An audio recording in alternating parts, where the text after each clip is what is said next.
In today's lecture, we will discuss about cytology and different methods to study used in cytology. Cytology is basically the study of cell, and that study of cell could be related to its structure, or that study could be related to its function. So, if you are studying the structure and function of the cell, then you are dealing with the cytology. So, in today's lecture, we will discuss different methods to study which are used in cytology. That methods are basically two different types of methods that include the microscopic techniques, or that could be related to the biochemical techniques. Two broad techniques which are used. First is the microscopic technique, and second is the biochemical techniques. In microscopic techniques, there are two broad classifications for microscopic techniques.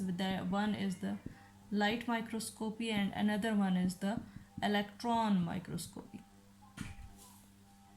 Light microscopy, in this case, as the name indicates, that light is focused on the specimen. Light is used, and that light is focused on the specimen by a condensed lens, and that light is focused using the condensed lens. And then that specimen is subsequently magnified by an objective lens and then into the ocular lens. And all these lenses are made up of glasses. While in case of electron microscopy, electron beam is used instead of light. And here very thin or ultrastructural or ultra magnification is used. Ultrastructure is studied. In this case, that structure is studied which cannot be studied or which cannot be seen using the light microscopy.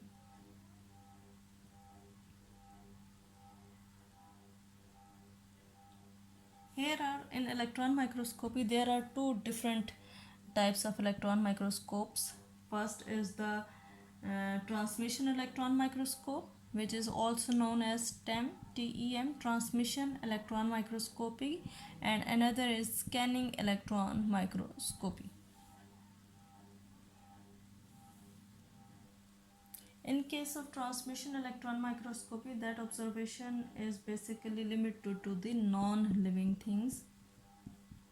Only non-living things are studied through transmission electron microscopy, because in this case the specimen is cut into thin slices,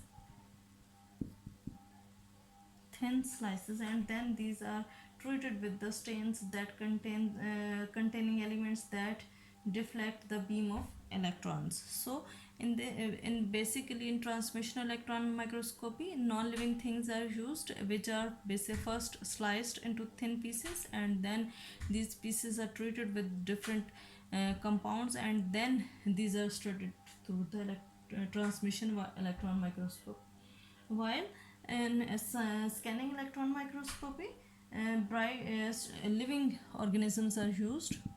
Here there is no need to cut the living things or cut into the thin pieces. Here the bright areas, high spots, and dark areas, low spots, show the actual surface structure of the specimen.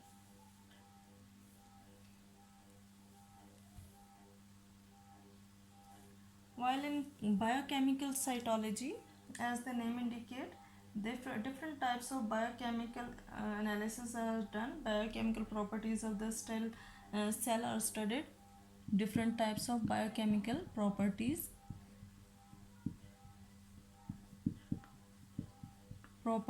are studied using different biochemical analysis tests in conjunction with the techniques of microscopy to unravel the details of cellular structures and functions. So here that biochemical analysis is used in comparison with the microscopic techniques to study the structure and functions of the cell